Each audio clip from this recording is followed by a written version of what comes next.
perlakukan kepada ibunya sebagaimana dirinya memperlakukan pembantunya. Gak ada rasa penghormatan kepada orang tua.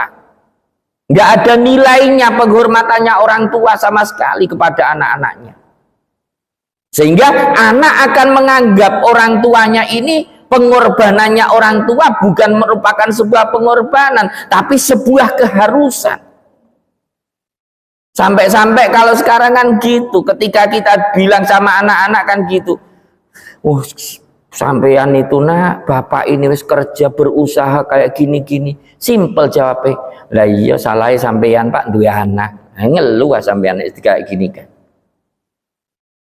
Tidak pernah menghargai sama sekali pengorbanan-pengorbanan yang telah dilakukan oleh orang tuanya. Ini sekarang sudah umum kayak gitu. Banyak sekali anak-anak yang tidak mau menghormati kepada kedua orang tuanya. Ini ciri pertama akan terjadi kiamat. Ini ciri, bukan terjadi, masih ciri-cirinya sudah parah itu berarti. Wa antarul hufatal urata al alata ra'a asy-syai yatatawaluna fil bunyani. Wa antara, dan hendaknya menyaksikan siapa engkau al-hufata kepada orang-orang yang tidak menggunakan sandal, al-urata yang menggunakan baju sekedarnya, al-alata yang sangat fakir, ru'a asyati yang menjadi penggembala kambing, tapi yatatawaluna fil bunyani yang berlomba-lomba tinggi-tinggian fil bunyani di dalam membangun bangunan-bangunannya, yakni menghendaki siapa Kanjeng Nabi, yasirul asafilu kal muluki. Yasiru artinya jadi, akan jadi siapa asafilu orang-orang rendahan, kal muluki, jadi kal muluki sebagaimana para raja. Jadi nek wis nanti tanda yang kedua, ketika nanti ada orang-orang rendahan sampai bisa menduduki jabatan yang sangat tinggi sekali, itulah termasuk ciri-cirinya akan terjadi apa yang namanya kiamat. Setelah kayak demikian ini, setelah Rasulullah jawab kayak demikian, summan tolako, kemudian pergi siapa rojul, falabistu maka kemudian diam siapa aku, malian di dalam beberapa waktu yang lumayan lama, zamanan tegasnya di dalam waktu kasiron yang sangat lama. Habis tanya kayak gitu, setelah dijawab sama Kanjeng Nabi semuanya, langsung orang itu pergi gitu aja. Sahabat yang lain tata pegen, diam lama.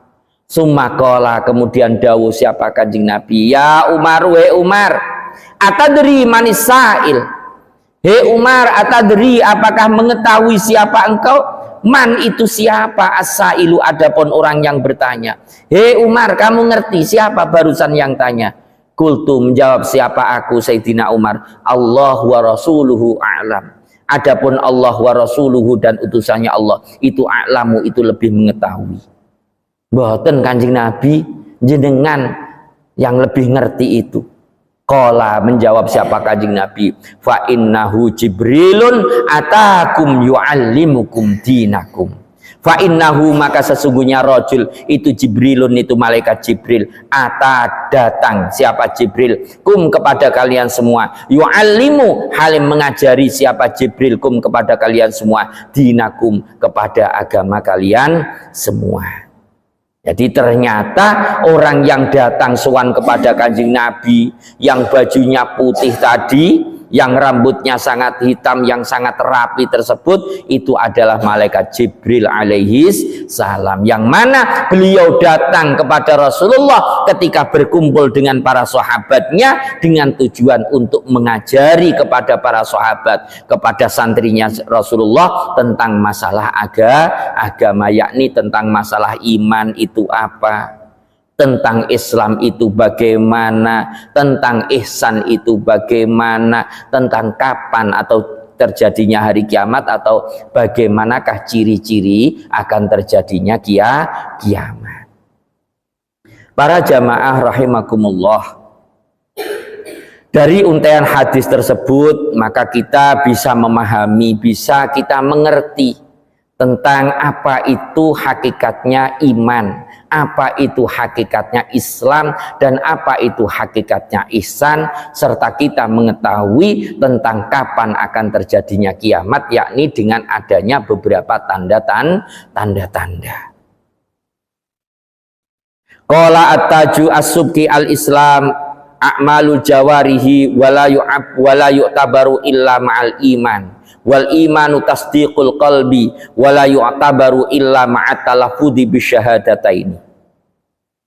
Qala dawu siapa at-Taju as-Subki, siapa Imam Tajuddin as-Subki, al-Islamu adapun Islam itu a'malul jawarihi, itu gerakannya anggota tubuh, walayuk tabaru dan tidak diperhitungkan apa Islam illa ma'al imani kecuali besertaan dengan iman. Wal imanu dan adapun iman tasdiqul qalbi itu pembenarannya hati, sehingga walayuk tabaru dan tidak dapat diperhitungkan apa iman illa ma'at talafudi kecuali dengan adanya melafadzkan bisyahadata ini dengan dua kalimat syahadat.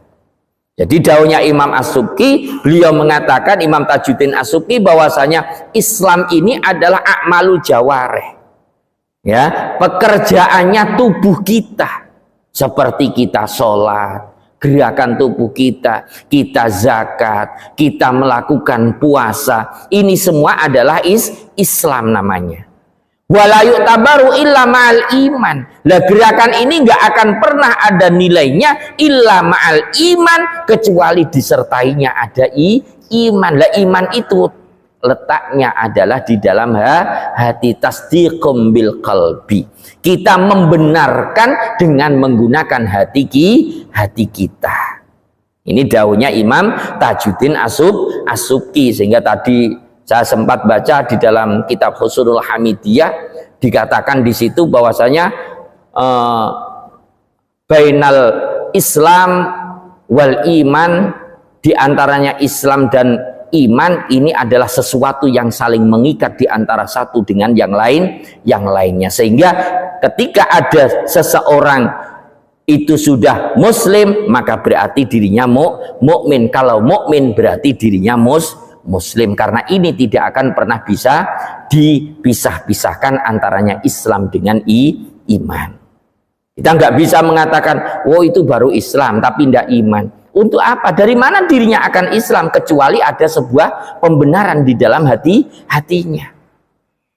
Oh itu hanya iman tok tapi dirinya belum Islam. Lah nek dirinya yakin dengan apa yang telah dibawa oleh Rasulullah kok nggak ngerjakan, ya berarti nggak yakin gitu. Kalau urian di dalam kitab Husnul Hamidiyah kayak gitu. Sehingga kullu muslimin kullu muslimin mu'minun wa kullu mu'minin muslimun. Itu dawai kitab Husnul Hamidiyah, itu kayak gitu bunyinya. Jadi setiap orang muslim itu pasti mukmin dan setiap orang mukmin itu pasti akan muslim. Sebab tidak mungkin ada orang mukmin tapi dirinya tidak muslim, itu tidak mungkin. Lecek berarti imannya. Aku percaya dengan Allah, aku percaya, harus percaya sekaligus dengan melakukan. Saya melakukan itu apa? Boleh Islam tok nggak mukmin, ya malah lucu malah jadinya nanti.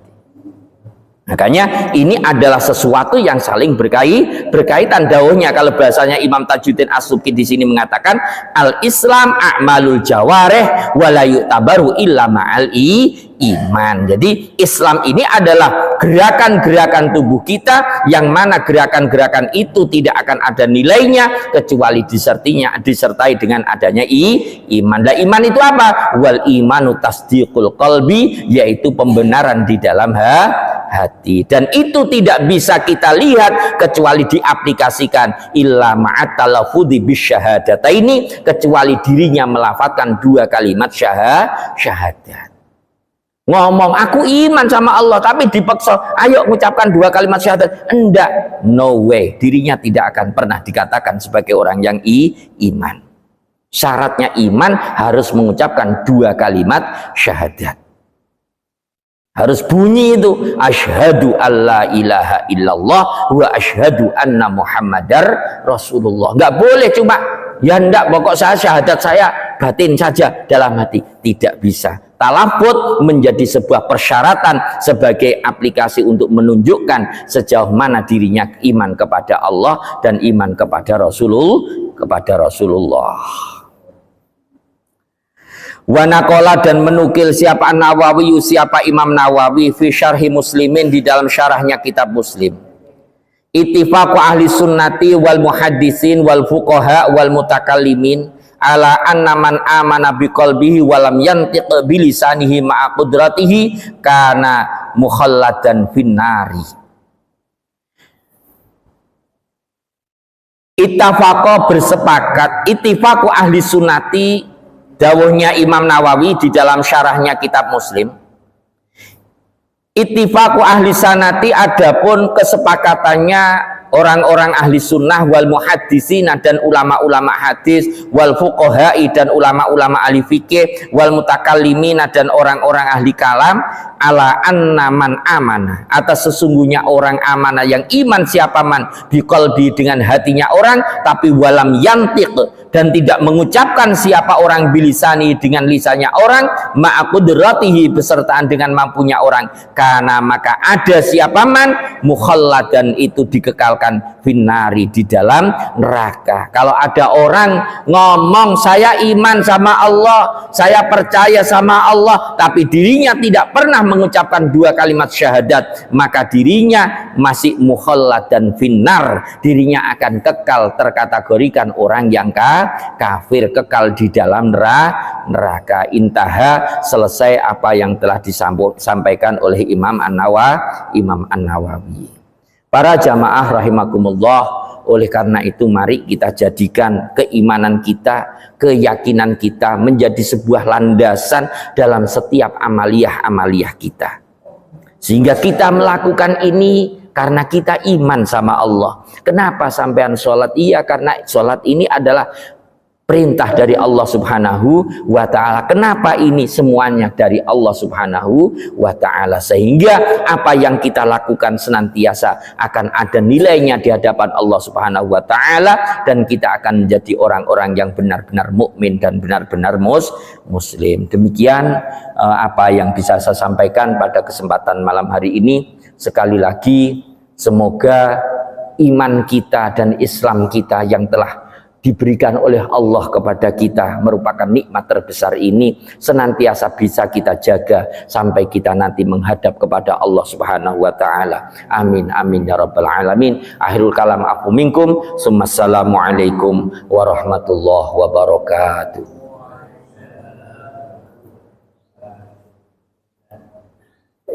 Masih lama waktunya? Pas.